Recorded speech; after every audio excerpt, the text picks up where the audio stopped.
Welcome to History Date Night, a World War II podcast covering the Second World War in chronological order, from the opening shots to final victory. I'm Justin, and joining me is my wife and co-host, Jenny.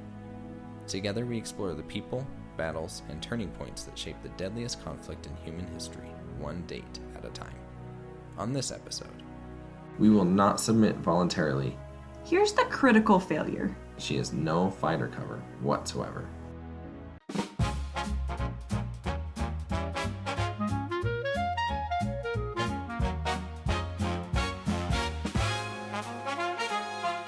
Welcome back to History Date Night. I'm Justin. Last episode, Chamberlain told the Conservative Party that Hitler had missed the bus. Operation Wilfred launched, sending British ships to mine Norwegian waters. And Hitler had already signed the order for Weserübung, fixing April 9th as the date Germany would invade Norway and Denmark. This episode, that date arrives. Everything we've been building towards since episode 7, the iron ore, the Altmark, Churchill's proposals, and endless planning on both sides. All of it collides over 4 days that ends the Phoney War for good. And I'm Jenny. This episode has a destroyer captain roaming a heavy cruiser many times his ship's size. The first Victoria Cross of the war, a fortress older than the machine gun sinking one of Germany's newest warships, a king fleeing its capital with 48 tons of gold, and a Norwegian politician whose name becomes, within days, a word for a traitor in languages around the world. This is the day that the war most of the world has been watching from a safe distance finally arrives right at their door. Let's get into it. By April 6th, both Britain and Germany have committed to action in Norwegian waters within days of each other. Neither side is fully aware of how close the timing actually is. British mine layers are steaming out of Scapa Flow toward the Norwegian coast to lay the mines of Operation Wilfred. At the same time, German naval task forces are quietly slipping out of Cuxhaven and Wesermund under the cover of darkness, carrying the first waves of an invasion force that will eventually total over 100,000 men. The German plan is frankly pretty audacious. You cannot move 100,000 men to Norway in slow, vulnerable transport convoys without being spotted and destroyed by the Royal Navy. So Germany doesn't even try. Troops are packed onto warships instead.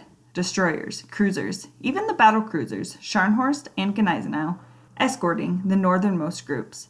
It's faster and far safer than a convoy of transports, but it means the invasion force can't carry its own heavy equipment and supplies.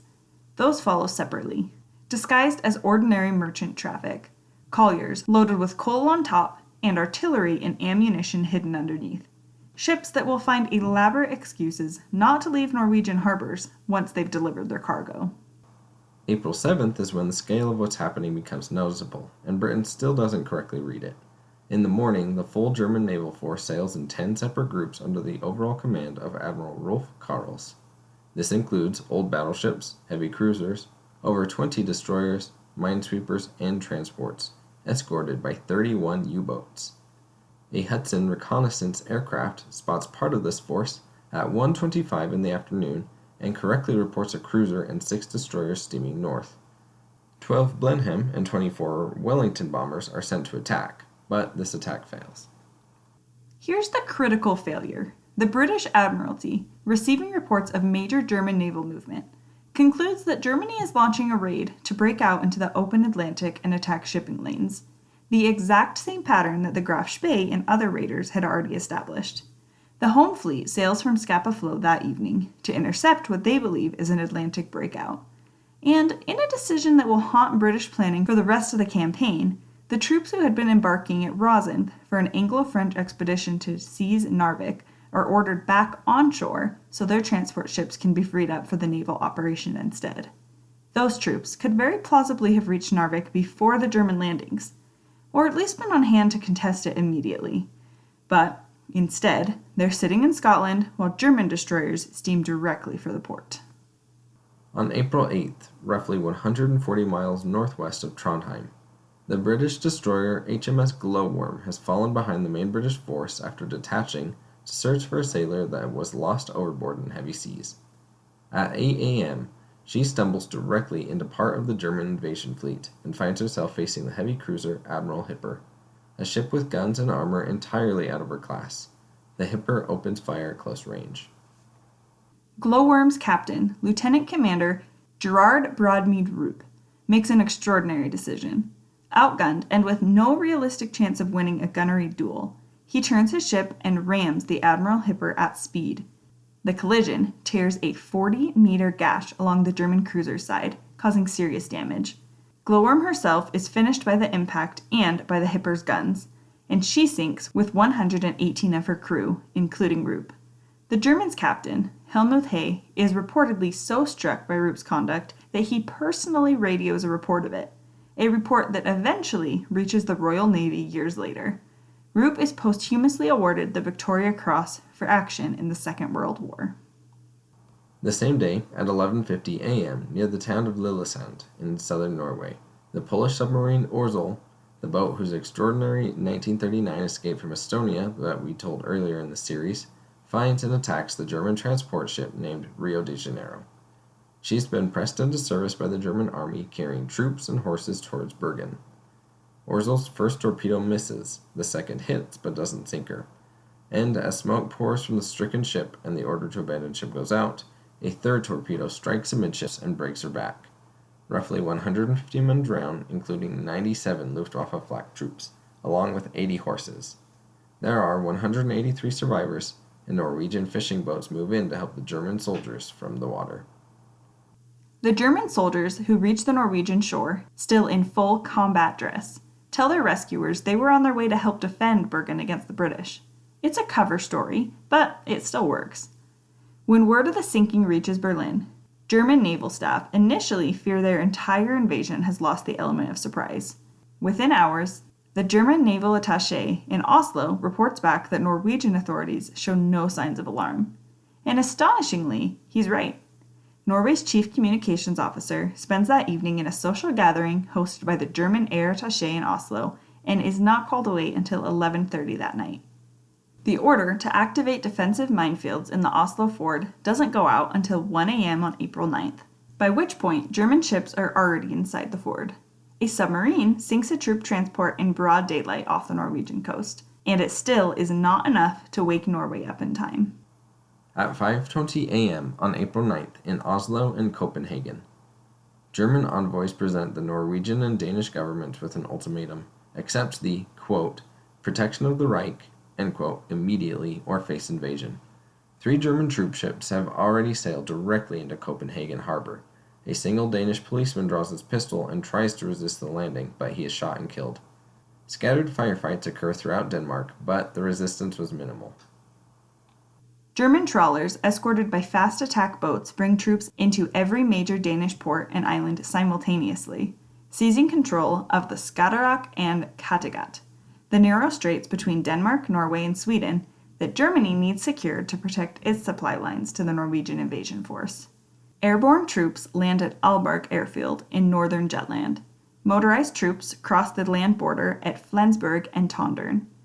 At Gedser, a ferry simply arrives carrying troops and an armored train, as though the invasion were just a scheduled crossing. By 6 a.m., less than 2 hours after the ultimatum, King Christian X orders a ceasefire.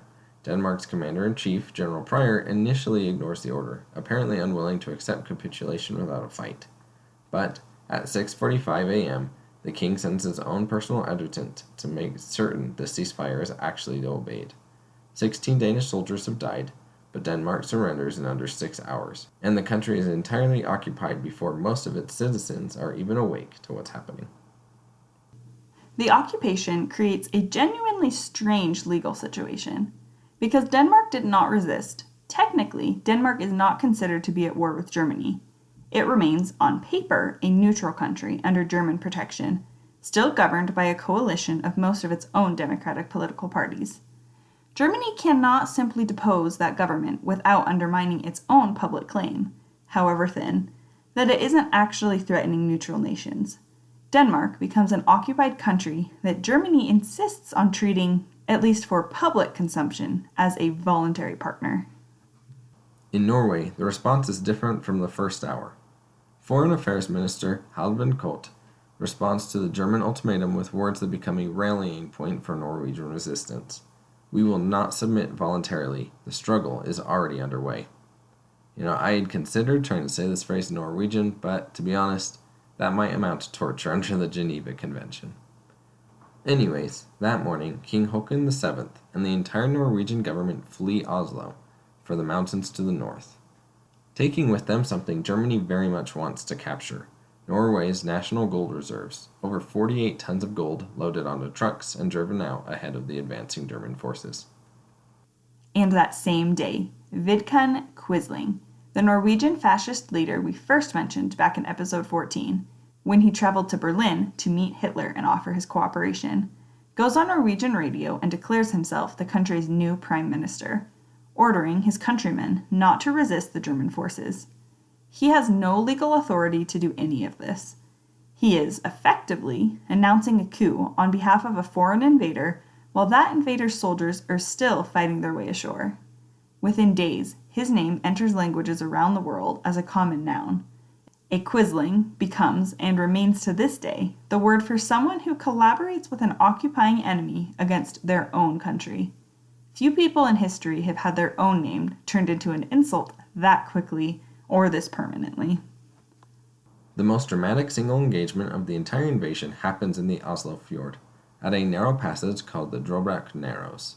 Around 4 a.m. on April 9th, the German heavy cruiser Blücher leads a squadron up the fjord towards Oslo, carrying Rear Admiral Oskar Kummetz, General Erwin Engelbrecht, and roughly 1,000 troops of the 163rd Infantry Division. Ahead of them sits Oscarsborg Fortress, built in the 1850s and considered one of the strongest fortifications in Europe when it was constructed. And now, in the dark, it's apparently unmanned as far as the approaching Germans can tell. Admiral Kummetz assumes there will be no resistance. He's wrong. A searchlight on the opposite shore illuminates the Blücher just as she enters range, and the fortress opens fire with 1905 vintage Krupp 28-centimeter guns. Decades-old artillery that still works exactly as it was intended. The Blücher is set ablaze but keeps moving forward, directly into the range of a pre-World War I torpedo battery mounted on the shore.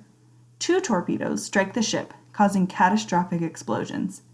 About 2 hours later, the Blücher rolls over and sinks, taking an estimated 830 men down with her. Kummetz and Engelbrecht both survive by swimming to shore, where Norwegian forces promptly take them prisoner. The loss of the Blücher changes everything for the Oslo landing. The German commander aboard the Lützow ordered the remaining invasion force to turn back and land the troops roughly 50 miles further down the fjord instead of pressing directly into the capital. That delay, provided entirely by a 19th century fortress and torpedo tubes older than most of the men firing them, buys King Håkon, his government, and Norway's gold reserves the additional hours they need to get clear of Oslo before German forces actually arrive in the city. Elsewhere along the coast, the pattern is a mix of Norwegian resistance and German success.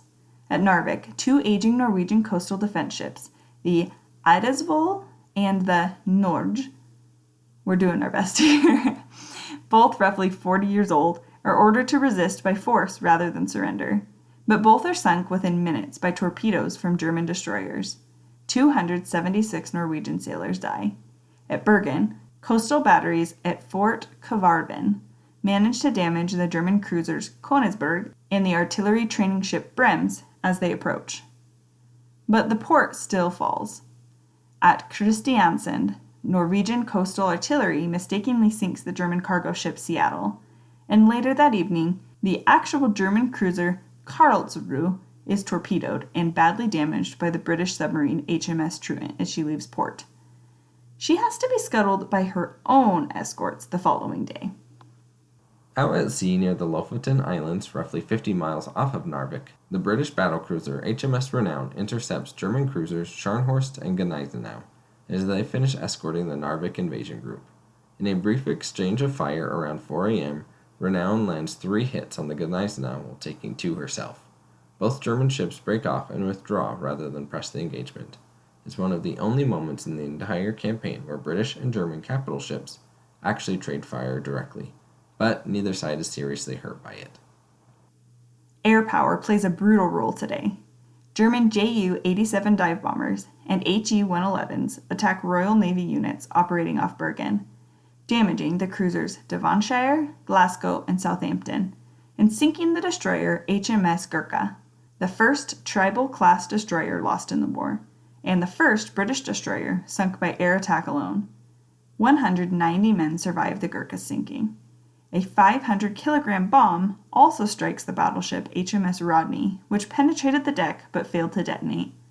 Norway's own small air force manages to fly only one reconnaissance mission, with any operational value, all day, and immediately afterwards a second aircraft was shot down, almost immediately after takeoff, killing both crewmen. Now it's worth understanding just how unprepared the Royal Navy's own air arm is for what's about to become a months-long air and sea campaign over Norway.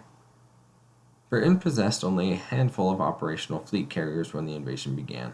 Of those, only one, the aging HMS Furious, is actually in British home waters. Furious herself only manages to embark 2 of her Swordfish torpedo bomber squadrons, and that's all, before joining the fleet, meaning she has no fighter cover whatsoever. This is extremely consequential for what follows.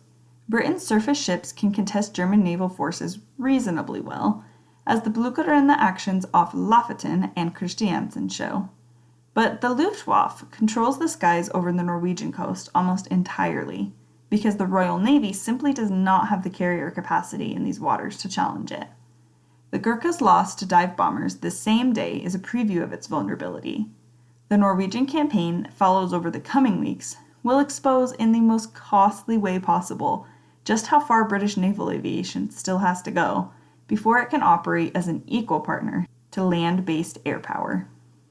And, unfortunately, we do need to continue following along with the Kachin massacre. Beginning in early April, the second groups of Polish officers held since the invasion of Poland are being moved in small groups from the Kozelsk prisoner of war camp toward what they've been told is a transfer to Smolensk. Roughly 5,000 men begin this journey under NKVD escort, but they never arrive. They're taken instead to the forest near the village of Kachin and shot in the back of the neck. Their bodies wouldn't be found for 3 more years, and this week the killings continue, day after day, while the entire world's attention is fixed on Norway. So, Germany invades Norway and Denmark simultaneously, catching Britain looking for the wrong battle at sea. Denmark falls in under 6 hours with only scattered acts of armored resistance. A destroyer captain rams a heavy cruiser and earns the first Victoria Cross of the war. A Polish submarine sinks a troop transport, and Norway still doesn't wake up in time. A fortress from the 1850s sinks one of Germany's newest cruisers, and buys a king and his gold the hours they need to escape. And a man named Quisling gives his name to languages around the world for the rest of history. The Phoney War is over. Next episode, the Norwegian campaign continues, and the world begins to learn how costly this new phase of the war is going to be. Well, thanks for joining us for episode 30 of History Date Night. We'll see you next time. We'll see you then.